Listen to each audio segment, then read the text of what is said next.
आञ्जनेयमतिपाटलालनं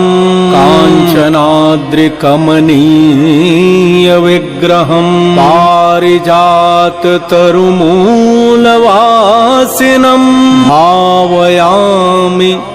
पवमाननन्दनं पुष्पदीकृतवारीशं मशकीकृतराक्षसं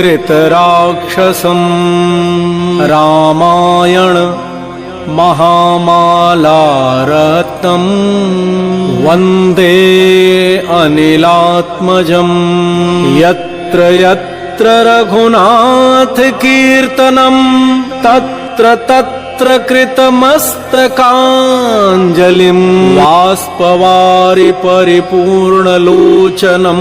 मारुतिं नमत राक्षसान्तकम् अञ्जनीनन्दनम्